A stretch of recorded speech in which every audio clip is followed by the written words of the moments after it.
राजनीति में टिके रहने के लिए क्या नरेश मीणा ने एक ही रास्ता अपना लिया है कि किसी भी बड़े चेहरे के लिए, किसी भी बड़े नेता के लिए कुछ भी कह दो, पॉपुलैरिटी मिल जाएगी, पॉपुलैरिटी मिलेगी तो सोशल मीडिया पे छा जाऊंगा, और सोशल मीडिया पर छाने के बाद जनता मुझे जानने लगेगी, लोकप्रियता मिलने लगेगी, क्योंकि ऐसा ही वो काफ़ी समय से करते आ रहे हैं। और अब अंता उपचुनाव हारने के बाद बड़े ही शौक से और बड़े ही जज्बे के साथ अलग अलग पार्टियों से मुलाकात, अलग अलग पार्टियों के नेताओं से मुलाकात, लेकिन इसी बीच कई नेताओं के लिए अपशब्द कहना, टारगेट करना, और जैसा कि वो लोकसभा स्पीकर ओम बिरला के लिए बार बार काफ़ी कुछ कहते जा रहे हैं, लोकप्रियता मिल रही है। लेकिन सवाल उठता है कि क्या ये ऐसे शब्द उन पर भारी पड़ सकते हैं। दूसरी ओर अपने ही समाज के व्यक्तियों के लिए काफ़ी कुछ कहना, ये सारी चीज़ें कहीं ना कहीं संभावनाएं जता रही हैं कि भाई साहब कभी भी किसी भी समय बुलावा आ सकता है। तो आज इसी विषय पर हम चर्चा करने वाले हैं कि आखिर नरेश मीणा की राजनीति किस ओर जा रही है, क्या संभावनाएं हैं कि ये फिर से अंदर जाने वाले हैं। नमस्कार, मैं हूं अंकिता और आप देख रहे हैं द फैक्ट इन। मेरे साथ इस वक्त मेरे वरिष्ठ पत्रकार वरुण बंसाली यहाँ पर हैं।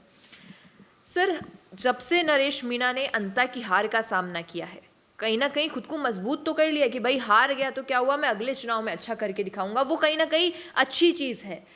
अलग अलग नेताओं से मिलना, अपनी स्ट्रेटेजी के अकॉर्डिंग प्लान चेंज करना, ये सारी चीज़ समझ में आ रही है। लेकिन लोकप्रियता पाने के लिए बड़े बड़े चेहरों के लिए, बड़े बड़े नेताओं के लिए अपशब्द कहना, कि कौन सी राजनीति है।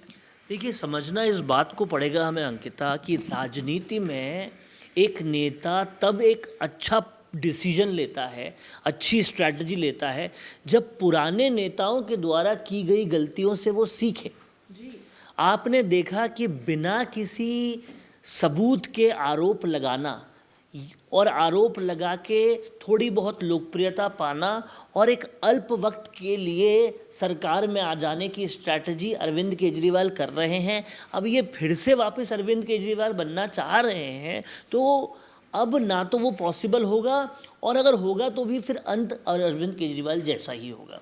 दूसरी बात ये, बिना किसी सबूत के आप उच्च पदों पर बैठे हुए नेताओं पर आरोप लगा दो तो आपकी क्रेडिबिलिटी भी घटती है, और फिर कभी आप प्रमोद जैन भाया, कभी आप अशोक चांदना, कभी आप ओम बिरला, लगातार अपनी टारगेट शिफ्टिंग करते रहोगे तो लोग ये सोचेंगे कि बस लोकप्रियता पाने के लिए अभी एक बबल आया है, वो थोड़ी देर में फूट जाएगा और फिर ये आगे बढ़ जाएंगे। जी। इसी के साथ साथ नरेश मीणा ने अब आने वाले समय में एक और आंदोलन की घोषणा कर दी है। आरोप और आंदोलन का ये जो कॉम्बिनेशन है, इसका रास्ता सीधा जेल में जाता है, और अगर ये सोच लिया है कि लोकप्रियता पाने के लिए जेल जाना ही इकलौता रास्ता है, तो हाँ, लोकप्रियता तो मिलेगी, पर उससे सीट मिलेगी या नहीं ये समझ नहीं आता। क्योंकि सीट मिलना, कैसे आपको सीट मिलती है? जब लोगों को यकीन हो कि ये आंदोलन जो कर रहे हैं, ये जो धरना कर रहे हैं, उससे हमारा काम भी होगा, उससे हमारा कोई विकास भी होगा, जो शायद यकीन थोड़ा बहुत हनुमान बेनीवाल दिलाते हैं। लेकिन इनका जो पोजीशनिंग बनती जा रही है, ये बस हल्ला करेंगे, आंदोलन करेंगे, खुद जेल जाएंगे, थोड़ी लोकप्रियता हो जाएगी, उसके आगे क्या? जब तक काम नहीं होगा तब तक कैसे होगा? जब तक आप विधानसभा नहीं जाओगे, जब तक आपकी अधिकारी नहीं सुनेंगे, जब तक आपकी शासन प्रशासन सुनेगा नहीं, तब तक कैसे काम होगा, ये समझना पड़ेगा। और कहीं ना कहीं नरेश मीणा इस बात को समझने में लगातार विफल हो रहे हैं। ये एक बहुत बड़ा फैक्टर है जो शायद उनको थोड़ी बहुत लोकप्रियता दिला देगा, लेकिन विधानसभा की सीट दे पाए वो मुश्किल है। तीसरी चीज़ हमको ये समझनी पड़ेगी कि नरेश मीणा इन दिनों हनुमान बेनीवाल और चंद्रशेखर आज़ाद से चर्चा कर रहे हैं लगातार, और सियासी गलियारों में ये चर्चा हो रही है कि तीनों मिलकर एक बड़ा तीसरा मोर्चा बनाएंगे। अब अगर ऐसा होता है तो उन्हें अपने दोनों घटकों से, यानी कि चंद्रशेखर और हनुमान बेनीवाल से समझना पड़ेगा कि आलोचना वो भी करते हैं, लेकिन फिर उस आलोचना के बाद अपना काम कैसे करवा लेते हैं, अपने क्षेत्र का काम कैसे करवा लेते हैं, और उस चीज़ को भी अपने अंदर लाना पड़ेगा। तब जाकर कहीं ना कहीं वो अपने इस लोकप्रियता को सीट में कन्वर्ट कर पाएंगे। बिल्कुल।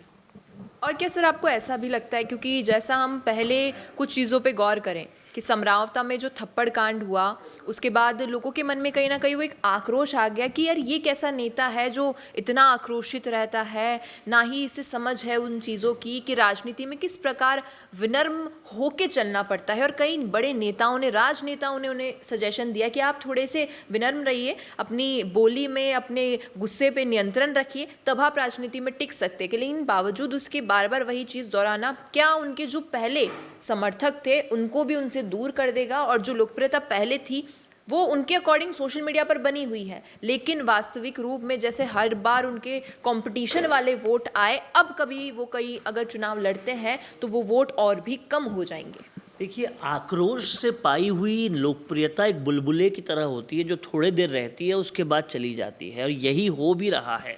आपको ये समझना पड़ेगा कि और लोगों की छोड़िए, नरेश मीणा ने खुद ने अंता चुनाव के बाद ये कहा था कि हाँ, मैं अपने गुस्से पे कंट्रोल करूँगा और मेरे तमाम सारे लोग भी ज़्यादा गुस्सा ना करें। आपने खुद अपनी बोली हुई चीज़ पर ही नहीं टिक पा रहे, तो कैसे फिर आगे चीज़ होगी। आपने बोला था कि मैं इन 3 सीटों के अलावा और किसी पर फोकस नहीं करूँगा, इन 3 सीटों के लिए काम करूँगा, फिर आप चौथी सीट के पर भी बात करने आ गए। तो ये सारी चीज़ें नरेश मीणा को खुद की वाणी से ही उसी पे काम करने की ज़रूरत है, जो खुद का बोला हुआ है उसी पे काम करने की ज़रूरत है। और दूसरी सबसे बड़ी बात यह है कि आज जब उनके सारे समर्थक ये कहते हैं कि 25 साल से राजनीति कर रहे हैं लेकिन आज तक कोई सीट नहीं मिली, इनके जूनियर मुकेश भाकर इनको मिल गई, इनको सीट नहीं मिली, तो वजह खोजिए ना उसकी।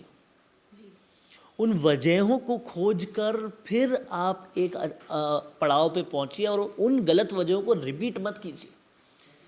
और तीसरी सबसे बड़ी बात आप समझिए कि ऐसा बोलने पर आप क्यों अपने विरोधियों को ऐसा बोलने का मौका देते हो कि ये तो एक चुनाव के बाद दूसरा चुनाव, चुनाव के बाद तीसरा चुनाव लड़ने लग जाते हैं और वहाँ से थोड़ा पैसा बटोर लेते हैं और इस तरह का काम कर लेते हैं। ये बोलने की नौबत तब आती है जब आप बार बार सीटें बदलते हो। तो कहीं ना कहीं ये सारी गलतियों को देखकर आपको ट्रैक डाउन करना पड़ेगा, उनको छोड़ना पड़ेगा, क्योंकि उम्मीद आपसे बहुत सारे गरीबों को है। उस उम्मीद को ध्यान में रखते हुए ये सब काम करेंगे तभी आगे बढ़ पाएंगे, नहीं तो फिर आप थोड़ा और आंदोलन करेंगे, थोड़ी और चीज़ों करेंगे, सत्ता आपको फिर जेल में डाल देगी और फिर वही होगा, थोड़ी लोकप्रियता मिल जाएगी, थोड़े वोट मिल जाएंगे, लेकिन वो जीत के लायक नहीं बन पाएंगे। बिल्कुल। तो अब सवाल आपसे भी यही बनता है, क्या लगता है आपको कि जो राजनीति नरेश मीणा की चल रही है इन दिनों, क्या वो उन्हें विधायकी या सांसद के रूप तक लेकर जाएगी, या फिर जैसे कई बार ठोकर खा चुके हैं और फिर भी सीख नहीं मिल रही है, शायद ऐसी उनके साथ हो जाएगी अब इस राजनीति में? क्या कहना है आपका इस पर, बता दीजिएगा कमेंट में। पसंद आया हो ये वीडियो तो इसे लाइक करना, शेयर करना और हमारे चैनल द फैक्ट इंडिया को सब्सक्राइब करना भूलना। धन्यवाद। रुकिए और जरा ध्यान से सुनिए। क्या आप हमारी इन खबरों से अपने व्यापार को भी बढ़ाना चाहते हैं? तो आप भी खबरों के दौरान इस तरह के एलिमेंट्स पर अपना विज्ञापन दे सकते हैं, या फिर ऐसे खबर के 1 मिनट बाद अपना पूरा विज्ञापन डलवाएं, जो कि 8 लाख से ज्यादा सब्सक्राइबर्स और फॉलोअर्स वाले द फैक्ट इंडिया चैनल्स और पेजेस से राजस्थान के कोने कोने में पहुंचेगा, और इससे आपका व्यापार, ब्रांड सब कुछ बढ़ेगा।